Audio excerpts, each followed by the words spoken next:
If you've ever seen a Labubu doll, throw it out now. This is what happened to the people who didn't. Anna had never thought of herself as a collector. Her apartment was small, her tastes simple. A second-hand couch, a few plants on the windowsill, books stacked neatly on milk crates. But the day she saw the Labubu doll online, something tugged at her. Its head was oversized and round like a caricatured rabbit, yet its teeth were sharp little triangles. The eyes were too shiny, like wet stones. It should have been ugly, but she couldn't look away. She told herself it was just nostalgia. She remembered the old commercials from childhood and clicked buy now. When the package arrived a week later, she set the doll on her bookshelf. It looked smaller than in the listing, but heavier. The vinyl claws dug faintly into her palm. She laughed nervously and snapped a picture for Instagram. "Meet my new creepy friend." Her friends replied with emojis of gremlins and knives. Days passed. The doll became a background object, sitting quietly among her books. Then, on a bored lunch break at work, she searched the auction site again. Another Labubu popped up, a different color, rarer. She bought it without thinking, then another and another. Within a month, her living room shelves were lined with grinning faces, each one slightly different. Blue ears, pink ears, one with a cracked grin. Her phone buzzed with shipping notifications like a slot machine. She began calling them my army of gremlins when friends visited. They'd laugh, but Anna noticed some guests refused to sit with their backs to the dolls. The eyes seemed to follow. Sometimes she caught herself whispering to them as she dusted the shelves. One humid night, she woke to faint scratching. It was a dry, high sound, like nails dragging across wood. She sat up, heart pounding. The sound faded into silence. She told herself it was just rats in the walls and went back to sleep. The next morning, her neighbor, Mrs. Cruz, was gone. The old woman had dementia. The police said she must have wandered off in the night. But as Anna walked back into her apartment, the scratching sound replayed in her head. Her gaze drifted to the bottom shelf where one Labubu sat slightly askew. A thin smear of something dark clung to its painted claws. Anna's stomach tightened. She touched it with a tissue. Sticky, metallic. She dropped the tissue into the trash and scrubbed her hands, muttering that she must be imagining things. More tragedies followed. A coworker was found torn open in his car. The teenage boy upstairs vanished after a scream rattled through the vents at midnight. Each time, Anna noticed her dolls weren't exactly where she'd left them. One sat closer to the edge of the shelf. Another's head tilted differently, as though listening. Their claws were darker, damp with something that wasn't paint. She tried to stop. She locked the dolls in her hall closet, slamming the door and leaning her weight against it. She even taped the seams shut with duct tape. That night she slept with headphones on, a movie blaring to drown out the memory of scratching. In the morning, the closet stood open, tape peeled away in curling strips. The dolls were back on the shelves, lined up neatly, their toothy grins wider than before. Anna stopped inviting people over. She unplugged her phone.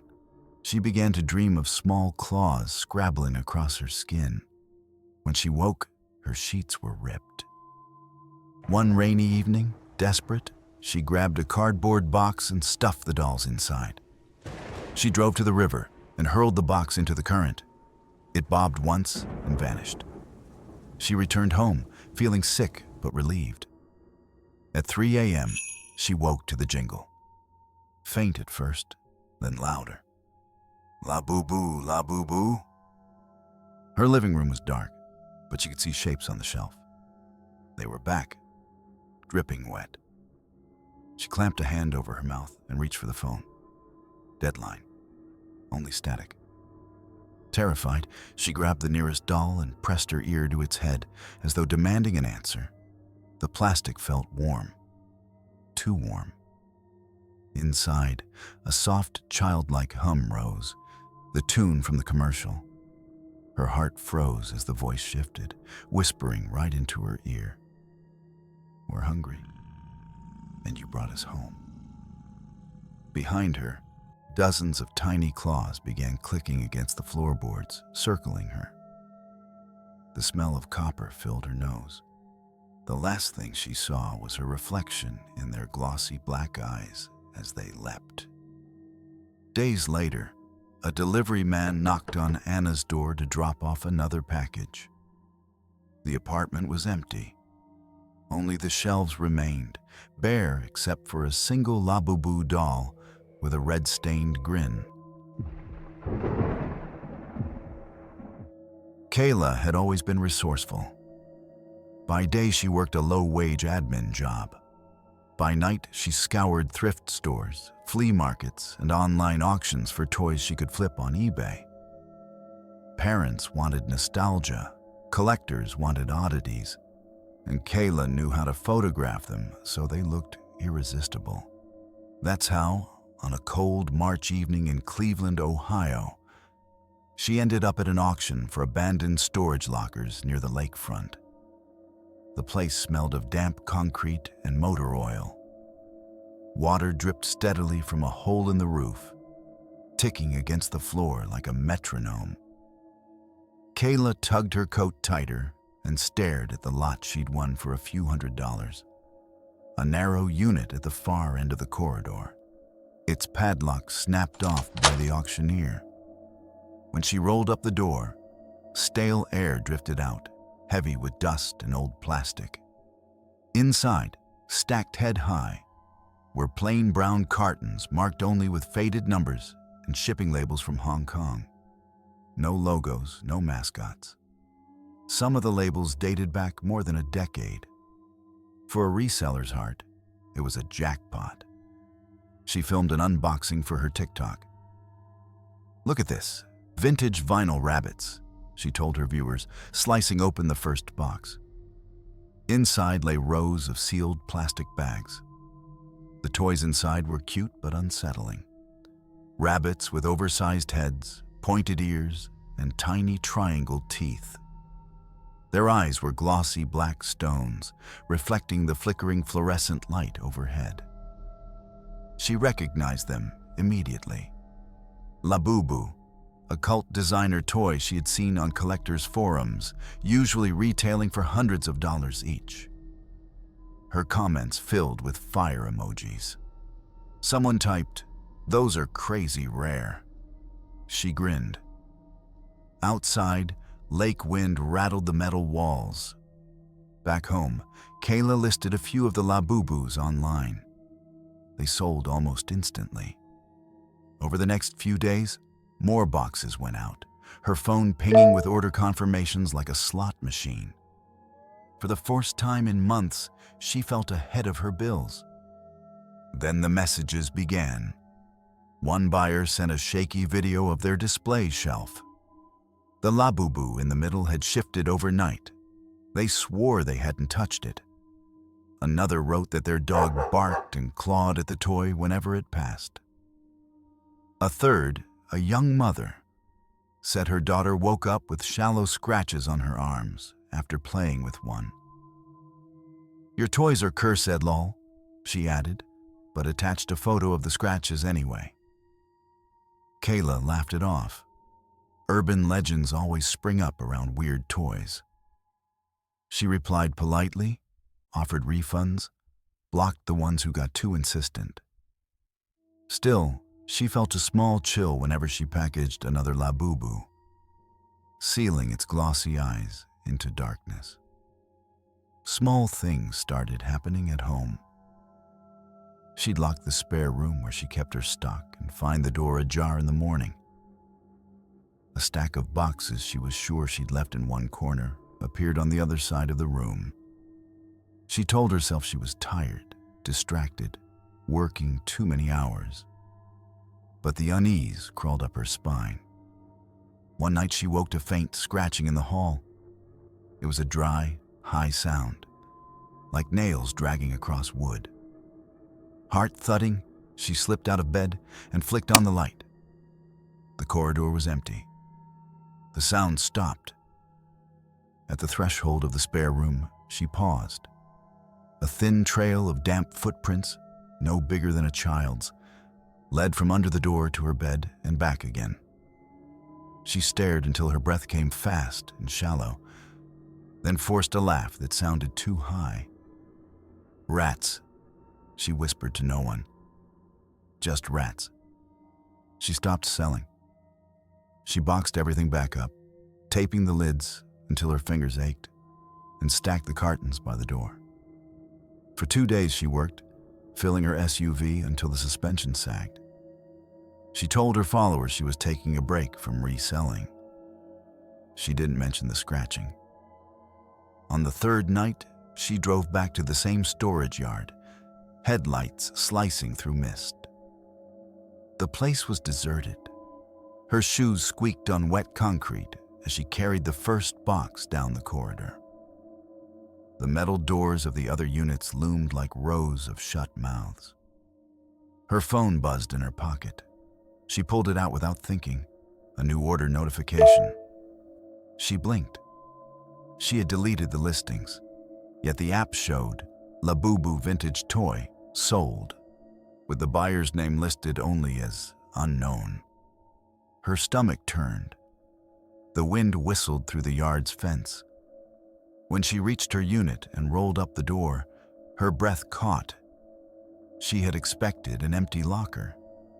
Instead, it was already full, with more of the same Labubu dolls, stacked neatly from floor to ceiling, their glossy black eyes reflecting the single flickering bulb. None of these were the boxes she had brought. These were open, the toys loose, lined up like soldiers waiting. Behind her, the metal roll-down door of the corridor slammed shut by itself. The echo rang like a gunshot. Kayla's livestream had been running since she left the car. Viewers later said the video turned to static just after the door slammed. For a few seconds before the feed cut out completely, they heard a faint jingle. Labubu, Labubu. Kayla spun, heart hammering. The Labubu's eyes seemed to follow. One tilted its head. Another twitched its clawed paw against the concrete with a dry scrape. She dropped the box she was carrying. It hit the floor and burst open, spilling more of the dolls across her feet. Something sharp grazed her ankle. She gasped and stumbled back, phone slipping from her hand. The screen flickered, then went black, only static hissing faintly from the speaker. From the locker's depths, movement stirred. A soft rustle like paper tearing. Dozens of small shapes crawled out of the stacked toys, their tiny teeth clicking like typewriter keys. The jingle swelled, sung by dozens of small voices in unison. Kayla bolted.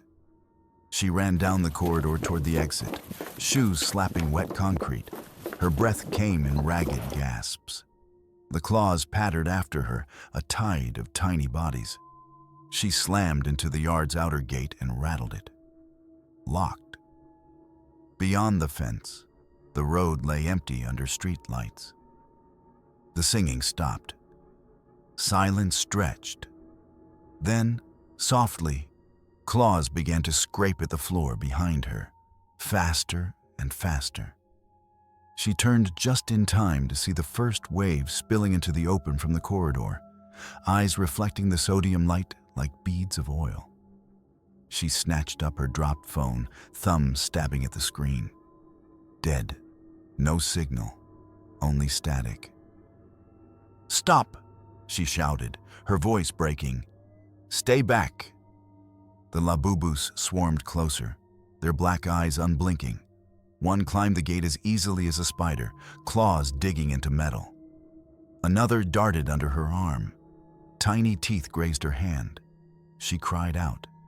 Her last message to her followers, posted automatically from the app, was a short caption. Dropping the rest of the stock tonight. Then nothing. When police later opened the locker to investigate a missing person report, they found it empty except for her phone and a single Labubu sitting on top of the box she had been carrying. Its claws were red-stained. Its eyes, glossy black stones, reflected the flashlight beams like tiny mirrors. No other trace of Kayla was ever found.